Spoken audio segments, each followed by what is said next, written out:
Assalamualaikum warahmatullahi wabarakatuh.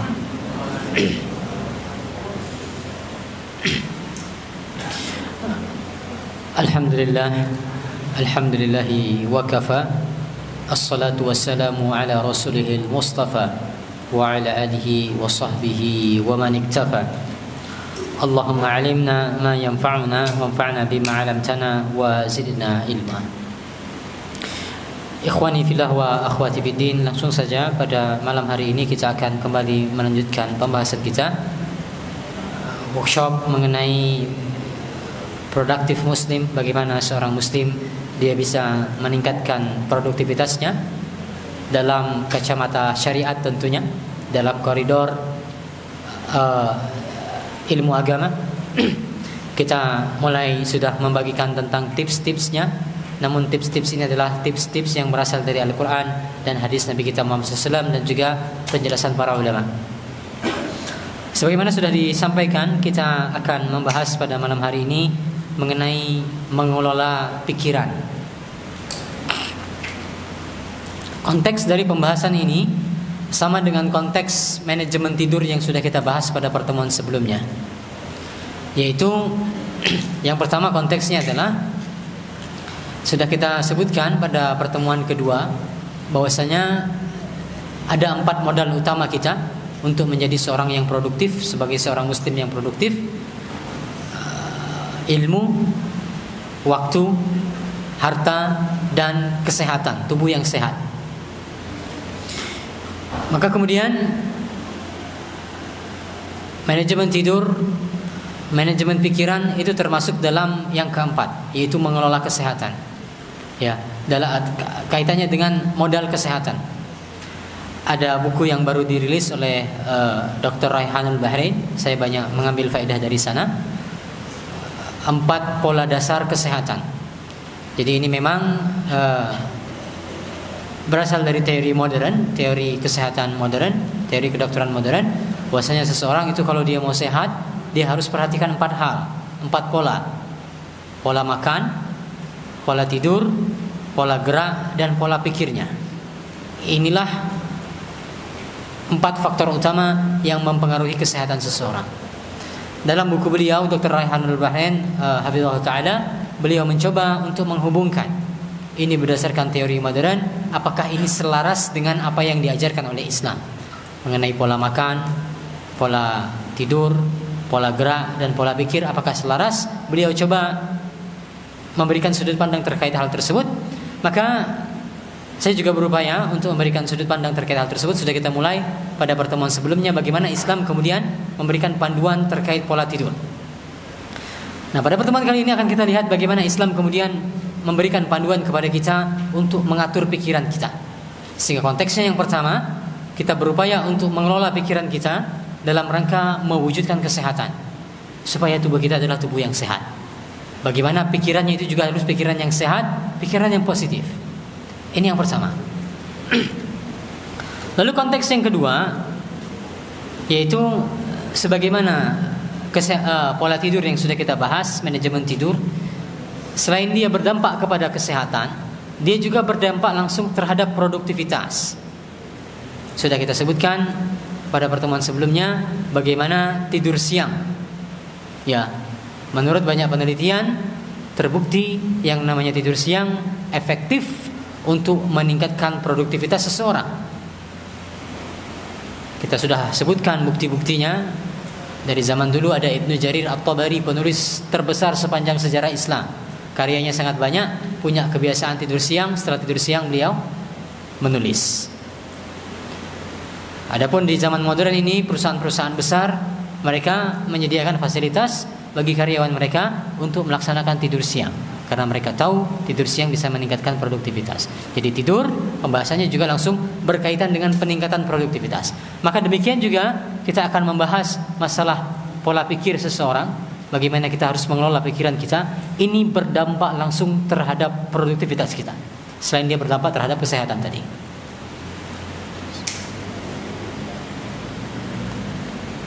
Baik, langsung saja kita lihat. Saya harap sudah dapat semua selebaran yang kita bagikan. Silahkan masukkan ke dalam bindernya bagi yang sudah mendapat. Kita baca, qadarullah proyektornya tidak bisa berfungsi. Terkadang kita telah berencana untuk menjadi produktif di suatu hari. Secara fisik kita pun merasa sangat berenergi. Kita sudah punya tekad, kita merasa kita memiliki kemampuan. Sudah kita bahas juga 3 komponen utama kata Ibnu Qayyim. Orang itu kalau ingin berbuat baik, dia harus tahu, harus mau, dan harus mampu.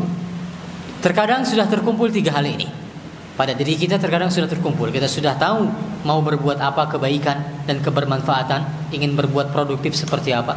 Yang kedua, kita kita mau. Lalu yang ketiga, kita merasa kita sudah memiliki kemampuan. Tubuh saya sedang sehat. Ya, tubuh saya sedang sehat, saya ingin produktif hari ini. Namun ternyata dalam beberapa kasus kita dapati kita tidak berhasil untuk menjadi produktif disebabkan oleh kondisi pikiran kita yang tidak mendukung untuk menjadi produktif. Fisiknya sehat, ya, physically okay, mentally unstable. Ya, saya sangat sering mendengar istilah ini dari anak-anak sekarang. Ya, physically fine, but mentally unstable. Baik, mudah-mudahan apa yang akan kita bahas nanti akan menjawab hal tersebut. Maka pada tulisan kali ini kita akan melihat bagaimana Islam mendorong para pemeluknya untuk mengkondisikan pikirannya agar bisa tetap produktif. Ada 3 kondisi pikiran yang akan kita bahas: kondisi sedih, khawatir, dan bosan. Ada yang lainnya tidak saya masukkan di sini karena keterbatasan tempat, dan ini pun tidak kita masukkan semuanya.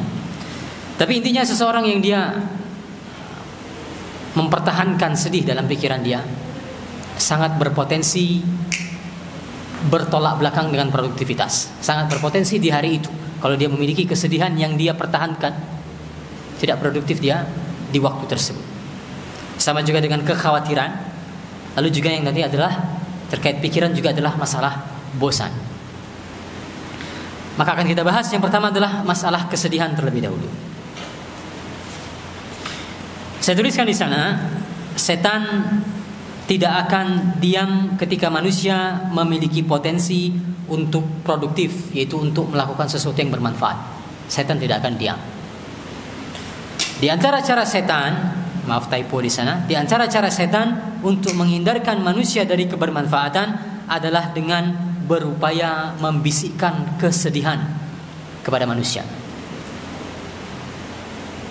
Jadi ini faktor utamanya adalah setan. Sehingga kita sudah dapat sebenarnya di antara solusinya. Bagaimana caranya saya bisa menghindarkan diri saya dari depresi, dari kesedihan?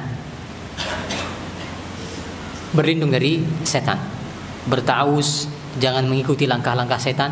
Ini di antara langkah utama untuk menghindarkan diri dari kesedihan. Karena pemain utamanya, dalang utamanya kesedihan yang hadir pada diri kita itu adalah setan. Nanti akan kita bahas keterangannya. Bagaimana setan itu mereka sangat senang dan sangat bersemangat untuk menghadirkan kesedihan pada diri seorang mukmin. Dan ini sangat-sangat berpengaruh terhadap produktivitas. Sebelum kita baca, saya sebutkan contoh. Saya punya teman sedih. Pemantik utamanya adalah teman dekatnya meninggal. Ya, teman dekat dalam kebaikan, teman biasa ngaji, pengurus dakwah dan seterusnya, tiba-tiba meninggal teman dekatnya. Lalu dia kemudian bersedih sampai 2-3 tahun tidak ngapa-ngapain. 2-3 tahun tidak ngapa-ngapain sampai kuliahnya terbengkalai.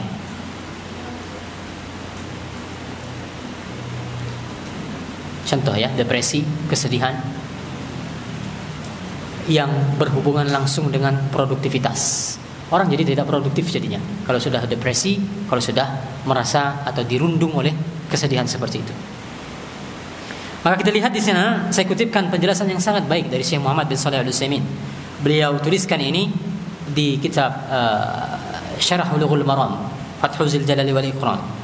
Saya terjemahkan di sana kata beliau, semua yang bisa menghadirkan penyesalan, maka syariat Islam memerintahkan kita untuk menjauhinya. Apapun itu yang sekiranya bisa mendatangkan kesedihan dan penyesalan terhadap kita, maka Islam memerintahkan kita jauhi, abaikan.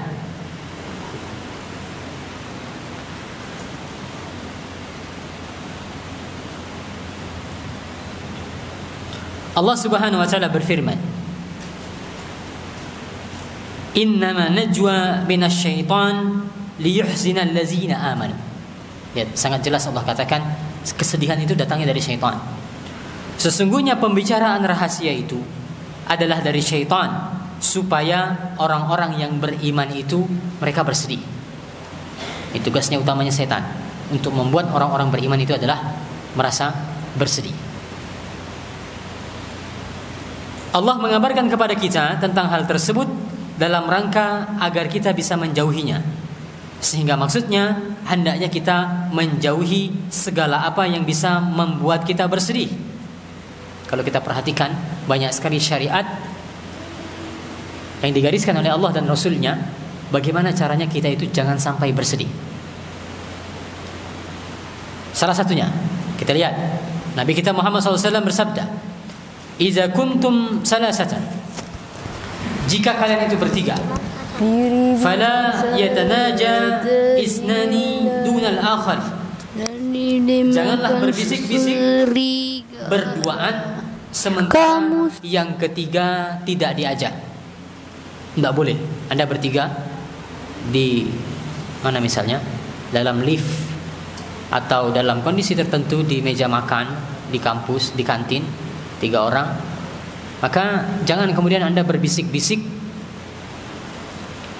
yang satu ini tidak Anda ajak.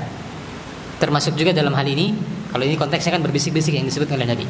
Termasuk juga dalam hal ini adalah tidak boleh seseorang itu dia ngomong meskipun tidak berbisik-bisik dengan bahasa yang tidak dipahami oleh orang yang ketiga. Ya. Kalau di luar negeri ini sangat relate sekali. Ya, sebagian orang Arab, mereka di dalam lift, kalau ada orang kafir satu lift sama mereka, tidak bisa bahasa Arab, mereka tidak mau pakai bahasa Arab. Ya, sebagian teman-teman seperti itu, orang-orang Islam maksudnya. Orang Islam, orang Arab, kalau dia berdua, orang Arab, ada orang kafir tidak bisa bahasa Arab, mereka menggunakan bahasa Inggris. Tapi kalau sudah pergi, mereka kembali menggunakan bahasa Arab. Demikian adabnya dalam Islam. Apa hikmahnya? Atau sebelumnya kata Nabi SAW, hatta takhtalitu bin nas, sampai kalian itu bergaul dengan manusia. Apa sebabnya kata beliau? Min ajli anna zalika yuhzinuh. Karena hal tersebut akan berpotensi untuk membuat orang ketiga itu merasa sedih. Apa sedihnya? Membuat dia galau. Jangan-jangan tadi mereka ngomongin saya. Ya, jangan-jangan mereka tadi ngomongin saya. Ini sangat besar potensinya seperti itu. Makanya itu dia hikmahnya Nabi SAW tidak memperbolehkan kita untuk melakukan hal tadi. Maka setiap yang mendatangkan kesedihan bagi seseorang, hal tersebut hukumnya terlarang dalam agama kita. Sesuatu yang bisa mendatangkan kesedihan. Kedua, kata beliau menyebutkan contohnya. Tadi contoh pertama bagaimana syariat Islam melarang atau memerintahkan kita untuk menjauhi faktor-faktor yang bisa menyebabkan kesedihan. Yang pertama tadi, tidak boleh bisik-bisik sehingga membuat orang bersedih. Contoh yang kedua, Rasulullah SAW memerintahkan barang siapa yang mendapati mimpi yang ia benci, mimpi yang kita tidak suka, mimpi tersebut, mimpi buruk, hendaknya dia meludah ke arah kiri sebanyak 3 kali. Lalu dia berlindung dari kejelekan mimpi tersebut dan dari kejelekan syaitan. Dia berpindah ke sisi yang lainnya, dan dia tidak boleh mengabarkan mimpi tersebut kepada seseorang pun. Dia berwudu lalu dia kerjakan solat. Ini semua agar seseorang bisa menolak kesedihan yang bisa mendatangkan berbagai penyakit. Ini kata Syekh Muhammad bin Shalih Al-Utsaimin. Bahkan ini dulu terjadi di zaman sahabat. Nanti kita baca. Ya, memang betul. Sebagaimana tadi dalam teori ilmu kesehatan modern, kondisi pikiran seseorang itu bisa mempengaruhi kesehatan fisiknya. Ya, non fisikal itu bisa mempengaruhi fisikalnya. Terjadi di zaman sahabat, nanti kita baca hadisnya. Sahabat dulu saking buruknya mimpinya sampai sakit. Ya, sampai sakit. Makanya di tempat lain Syekh Muhammad bin Shalih Al-Utsaimin menjelaskan apa hikmahnya seseorang yang tidak boleh menceritakan mimpinya. Apa hikmahnya tidak boleh menceritakan mimpinya? Hikmahnya adalah supaya sedihnya tidak berkesinambungan, tidak berkelanjutan. Kalau orang itu dia diperbolehkan menceritakan mimpinya, ketemu teman yang satu nanti dia ceritakan, ketemu teman yang lain dia ceritakan lagi, ketemu teman yang lain lagi dia ceritakan lagi. Akhirnya lukanya dari mimpi tersebut senantiasa terbuka. Islam mengajarkan tidak, stop. Tidak perlu diungkit-ungkit mimpi yang buruk, mimpi yang menyedihkan tersebut. Oleh karena itulah kata beliau, para sahabat dulu mereka berkata, ada riwayatnya, kata para sahabat, dulu kami melihat mimpi sampai membuat kami merasa sakit. Ya, dulu kami melihat mimpi sampai membuat kami merasa sakit. Kami, ya, typo lagi di sana. Dalam sebuah hadis kalau saya tidak salah, ini riwayatnya Abu Zar.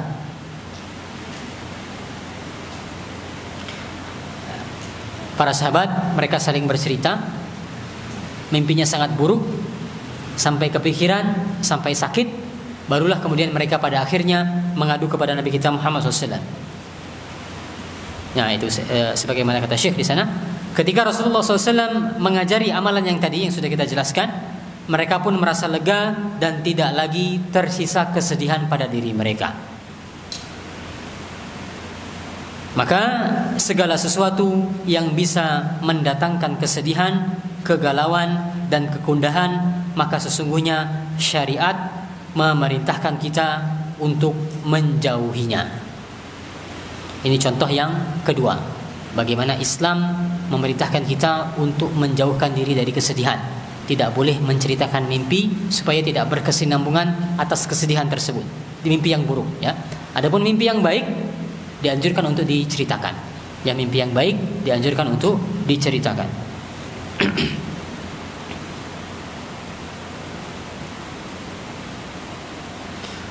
Contoh yang ketiga, beliau sebutkan di sana juga, oleh karena itu Allah Subhanahu wa taala berfirman, "Faman farada fihinna al-hajj fala rafasa wala fusuqa wala jidala fil hajj."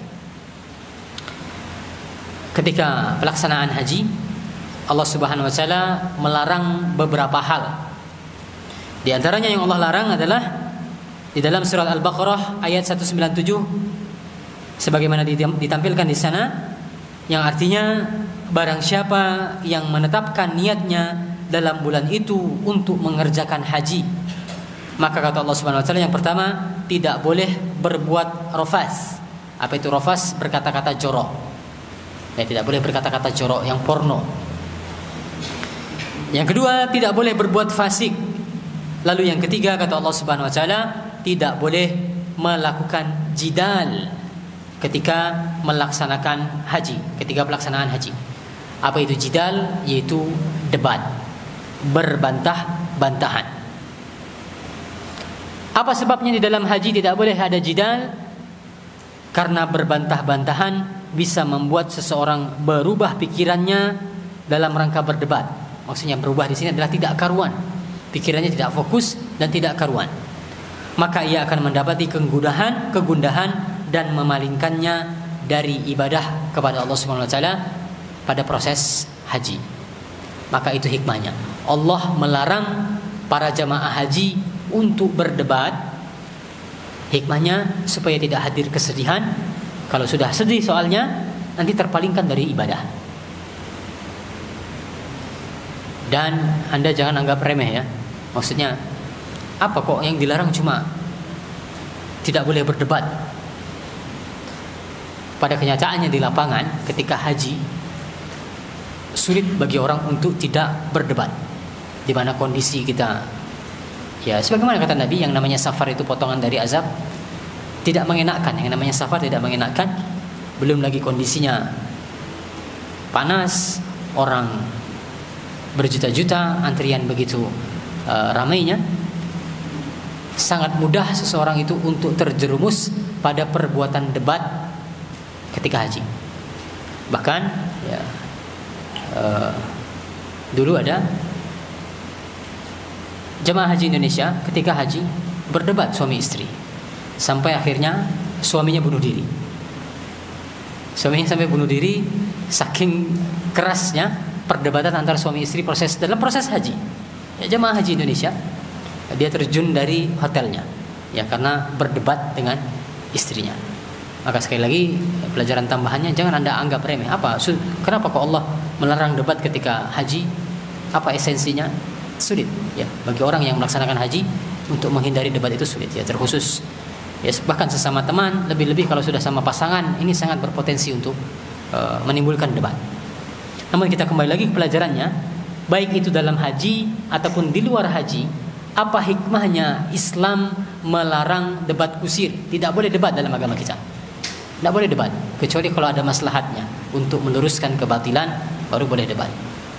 Karena silahkan Anda rasakan, ya saya dulu termasuk orang yang suka mengikuti perdebatan. Tapi semakin kesini saya sadar tidak produktif. Debat itu sangat-sangat tidak produktif. Pikiran Anda jadi kacau, lebih-lebih kalau Anda yang terlibat dalam debat tersebut. Kita jadi kepikiran. Ya, apalagi mungkin yang perempuan dipenuhi dengan perasaan. Kalau sudah debat itu kemana-mana nanti dampaknya. Ya, jadi tidak fokus kita menjalani kehidupan kita disebabkan debat. Makanya dalam Islam dilarang debat.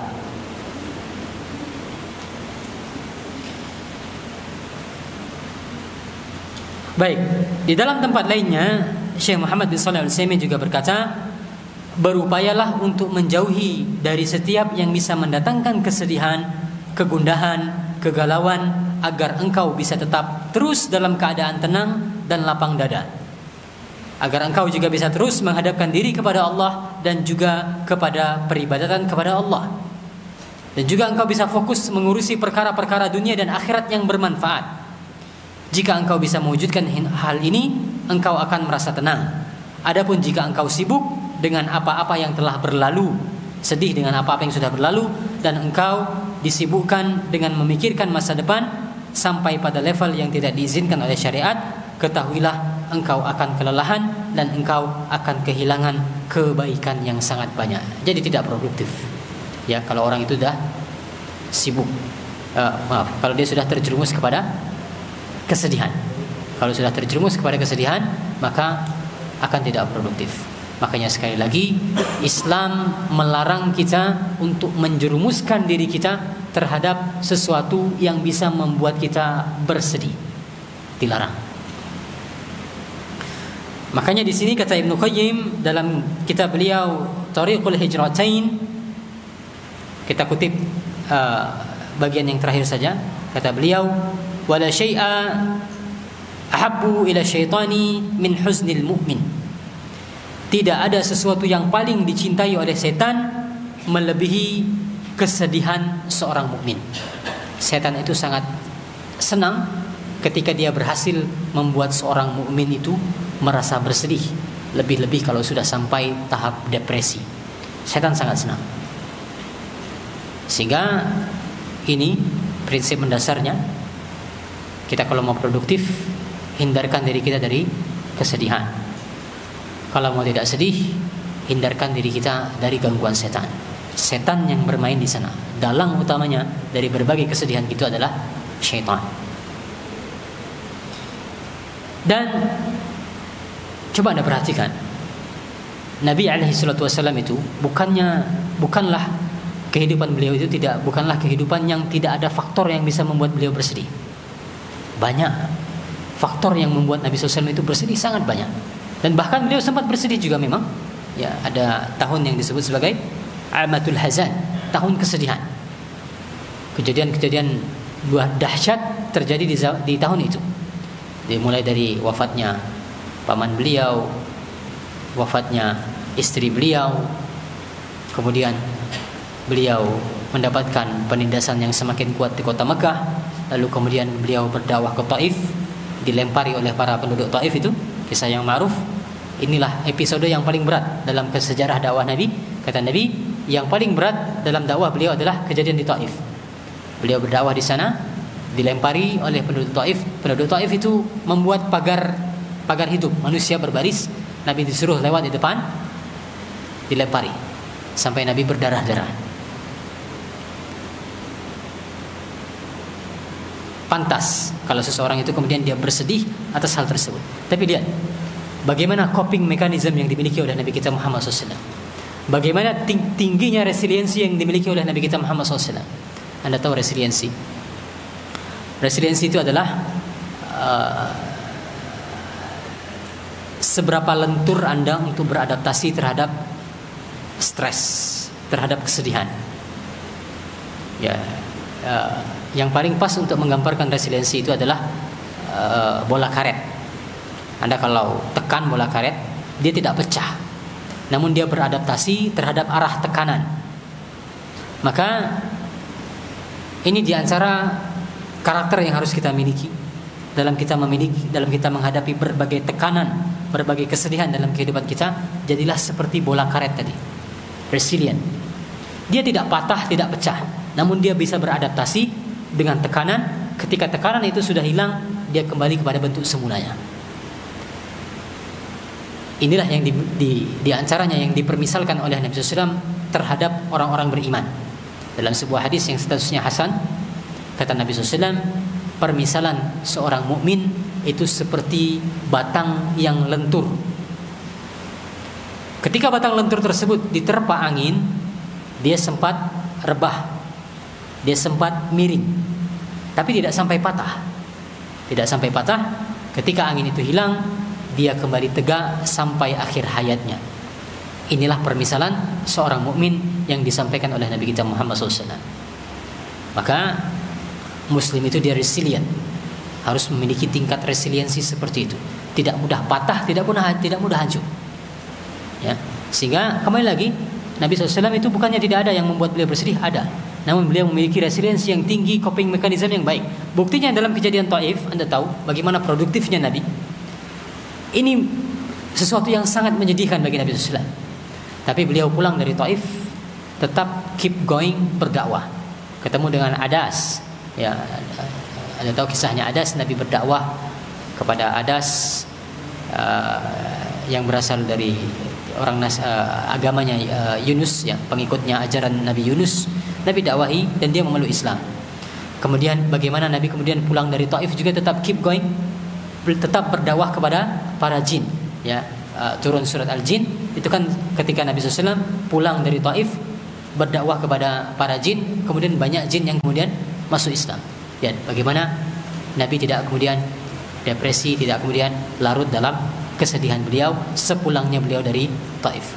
Kembali ke bentuk semula, kembali ke bentuk awal. Maka itu yang pertama yang kita bahas, yaitu mengenai kesedihan. Kelola pikiran Anda, hindarkan kesedihan, jauhi faktor-faktor yang bisa menjerumuskan kita kepada kesedihan. Tontonan-tontonan, bacaan-bacaan, atau bahkan teman-teman, circle yang bisa menjerumuskan Anda kepada kesedihan, tinggalkan. Yang kedua adalah masalah kekhawatiran. Tidak banyak saya bahas di sini karena pembahasannya sedikit mirip dengan kesedihan. Namun bedanya apa? Coba saya jelaskan dari doa yang diajarkan oleh Nabi di sana. Nah, ini kalau ada yang bertanya bagaimana caranya kita menghindari kesedihan, selain tadi kita menghindari gangguan setan, berta'awuz, ya, memperbanyak wudu ketika Anda bersedih, menghindarkan gangguan setan. Baca doa ini salah satunya. Nabi SAW mengajarkan kepada kita doa, Allahumma inni a'udzubika minal hammi wal hazan. Ya Allah, aku berlindung kepadamu dari gundah gulana dan kesedihan. Jadi dalam bahasa Arab ada dua istilah, ada al-ham dan ada al-hazan. Apa bedanya al-ham dan al-hazan? Al-ham itu berkaitan dengan masa depan. Dia sedih terkait masa depan, khawatir. Ini sama, permainan setan juga. Setan membuat sedih masa depan, terkait masa depan. Gimana? Ekonomi semakin sulit, mau ada resesi, dan seterusnya. Ya, persaingan bisnis semakin ketat dan seterusnya. Ini setan yang membisik-bisiki kita supaya kita khawatir dengan masa depan. Inilah yang kita diperintahkan oleh Nabi SAW untuk berlindung dari al-ham, kesedihan terkait masa depan. Adapun al-hazan yang sudah kita bahas pada poin sebelumnya, itu berkaitan dengan masa lalu, sesuatu yang sudah terjadi. Seseorang dia bersedih dengan apa yang sudah terjadi. Ini disebut sebagai al-hazan. Sehingga sama, jangan kita sedih terkait masa lalu dan jangan kita bersedih terkait masa depan. Ini kedua-duanya berasal dari syaitan. Kemudian yang berikutnya, kondisi pikiran kita juga yang mempengaruhi tingkat produktivitas yang berhubungan langsung dengan produktivitas, yaitu masalah kebosanan. Perlu diketahui yang namanya pikiran itu wajar kalau dia merasa bosan. Hati kita itu bisa merasa bosan. Sebagaimana saya kutipkan di situ, di antaranya kata Abdullah bin Mas'ud, rehatkanlah hati karena bila hati dipaksa ia akan buta.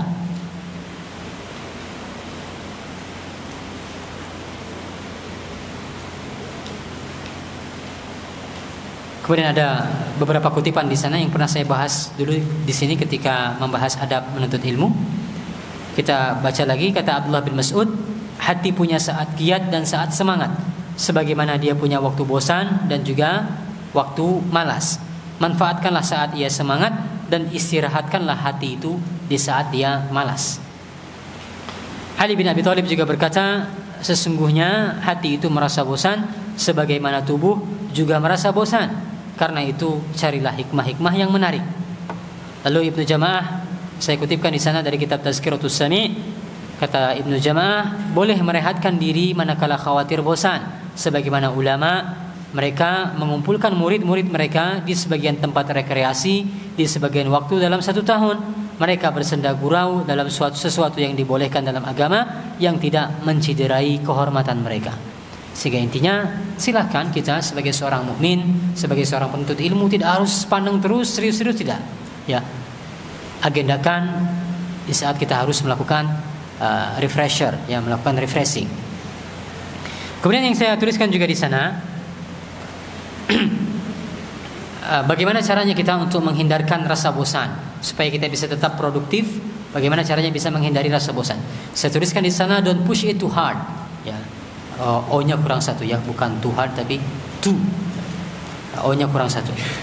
Maksudnya apa? Jangan terlalu memaksakan diri dalam pekerjaan, dalam berkuliah, dalam apapun itu. Orang yang dia terlalu memaksakan diri ini sangat cepat bosannya. Sangat cepat bosannya. Sangat cepat dia merasa lelah, exhausted. Ada sebuah hadis yang sangat baik menjadi renungan bagi kita semua. Hadis yang diriwayatkan oleh Al-Bazzar dan Al-Hakim, dibawakan hadis ini oleh Syekh Bakar Abu Zaid dalam kitab Hilyah Thalibil Ilmi, ketika beliau menasihati para penuntut ilmu, kalau menuntut ilmu itu jangan seperti ini. Apa itu hadisnya? Kata beliau, fa innal mumbatta la ardan qata'a wa la zahran abqa. Ini permisalan yang disebutkan oleh Nabi sallallahu alaihi wasallam. Orang yang memacu tunggangannya hingga kelelahan, tidak ada jarak yang akan dia capai dan tidak pula tersisa tunggangan yang dapat dia naiki. Maksudnya apa? Orang yang naik onta,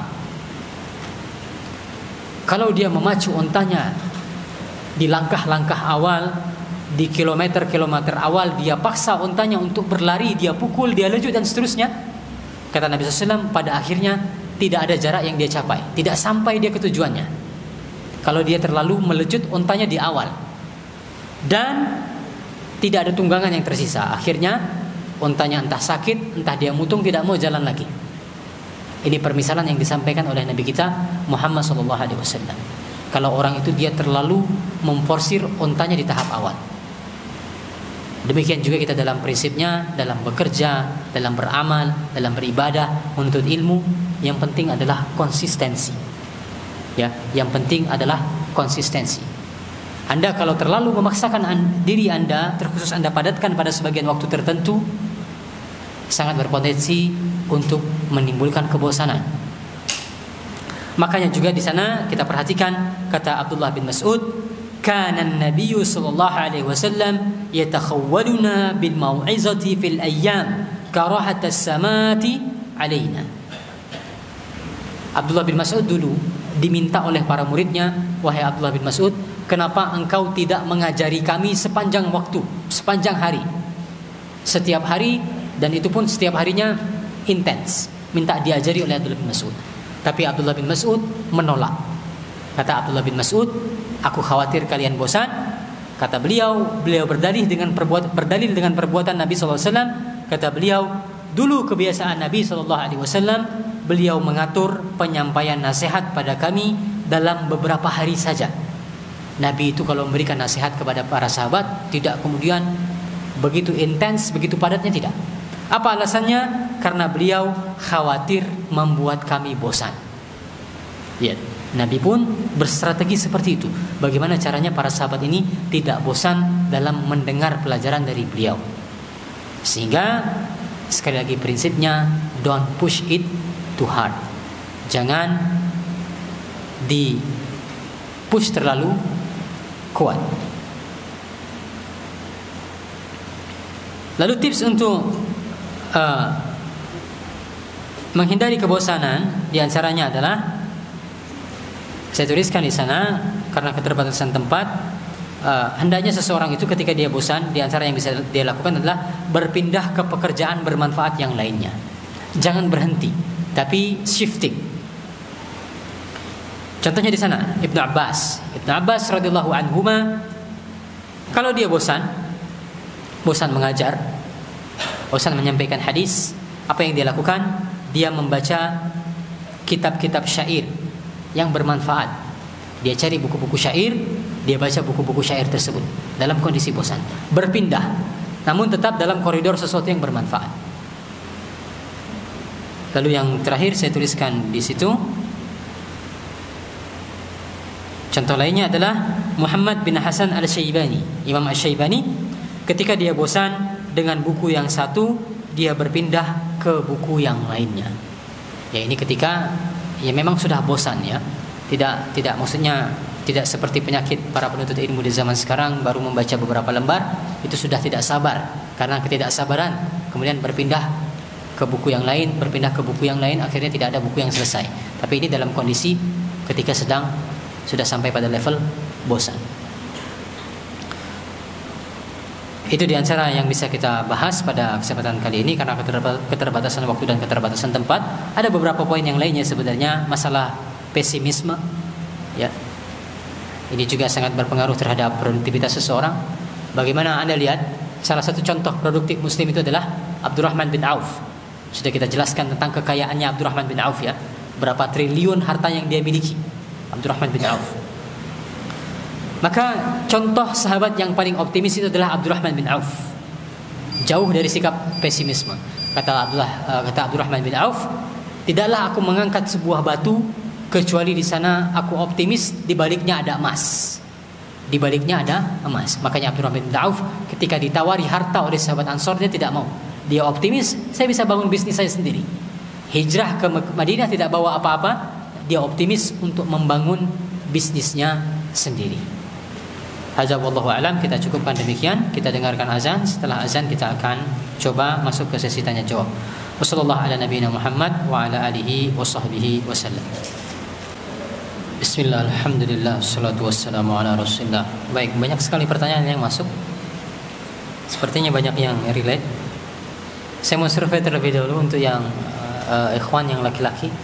Minta tolong angkat tangan yang mahasiswa. Yang mahasiswa FBE. Oke. Masih FBE. Baik. Oke, cukup. Kita akan coba jawab beberapa pertanyaan. Namun banyak pertanyaan di sini yang saya tunda terlebih dahulu. Misalnya ya, pertanyaannya ada beberapa pertanyaan terkait fokus. Bagaimana cara dalam mengelola pikiran kita untuk senantiasa bisa fokus? Akan kita bahas pada waktunya. Kita nanti ada satu pembahasan di dalam buku saya, Art of Ignorance dan Art of Maintaining Focus. Seni masa bodoh dan seni mengelola fokus. Akan kita bahas pada waktunya bagaimana Islam mengajarkan kita untuk fokus. Seni untuk abai seperti apa Islam mengajari kepada kita. Dan nanti akan kita bahas sekaligus masalah multitasking. Ini yang sering ditanyakan, multitasking yes or no. Akan kita bahas nanti pada waktunya. Sehingga beberapa pertanyaan di sini terkait fokus kita tunda terlebih dahulu.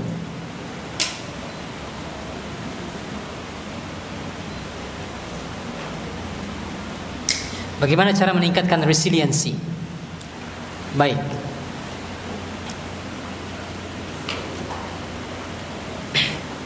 Ada istilah, jangan minta beban yang ringan, namun mintalah pundak yang kuat. Jangan minta beban yang ringan, namun mintalah pundak yang kuat. Ini istilah yang benar. Jangan Anda berharap kehidupan ini sesuai dengan apa yang Anda rencanakan, sesuai dengan apa yang Anda bayangkan, selalu indah, sesuai dengan ekspektasi. Tidak. Kita expect akan terjadi hal-hal yang di luar kendali kita, yang tidak kita inginkan. Namun kita menguatkan pundak kita. Bagaimana caranya kita menguatkan pundak kita? Tingkatkan keikhlasan. Resiliensi itu erat kaitannya dengan tingkat keikhlasan seseorang. Orang itu kalau sudah melakukan lillahi ta'ala, tidak peduli apapun rintangannya, ya. If there is a will, there is a way. Kalau ada kemauannya, maka akan ada jalannya.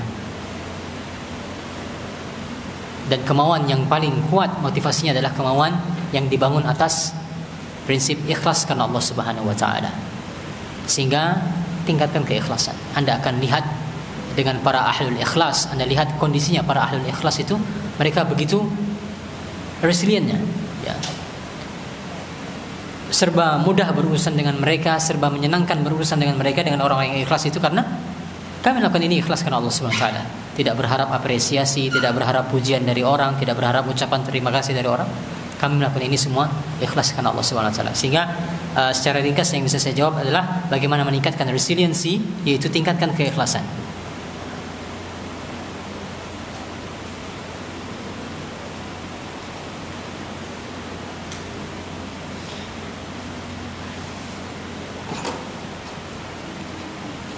Ya, sebagai seorang pemuda kita sangat rentan jatuh cinta kepada lawan jenis. Dan hal ini tentunya berdampak pada produktivitas kita, jelas.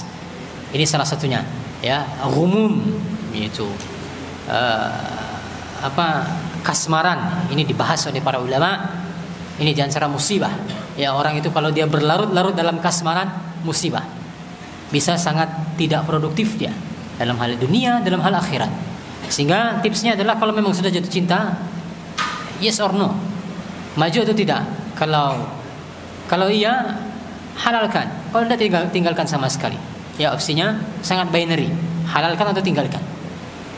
Tidak ada opsi ketiga. Supaya kalau Anda mau produktif, tidak mau terganggu produktivitasnya oleh perasaan kasmaran tadi. Kalau iya, halalkan. Kalau tidak, tinggalkan.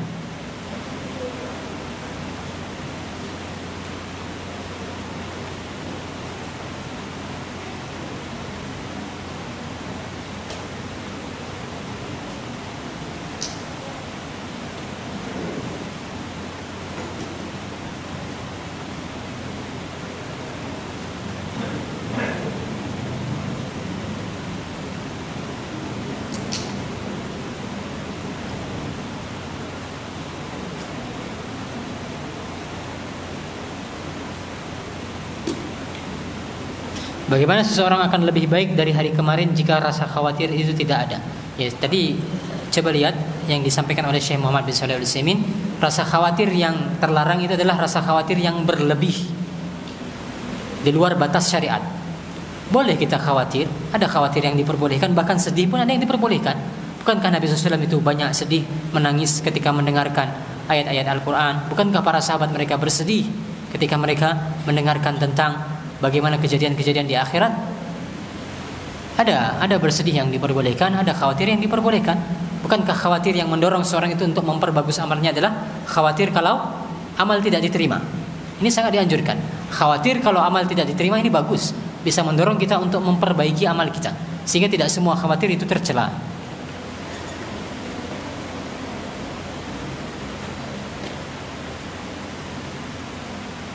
Apakah seorang yang merasakan kekhawatiran yang tinggi mutlak tidak dibolehkan dalam syariat? Kalau dikatakan tinggi, khawatirannya tinggi dalam artian sampai mengganggu. Bagaimana dia seharusnya bisa mengganggu produktivitas dia, harusnya dia beribadah demikian, harusnya dia bekerja demikian, menuntut ilmu demikian. Kalau khawatirnya kemudian bisa mengganggu hal tersebut, ini haram. Adapun kalau tidak sampai level seperti itu, tidak sampai level haram.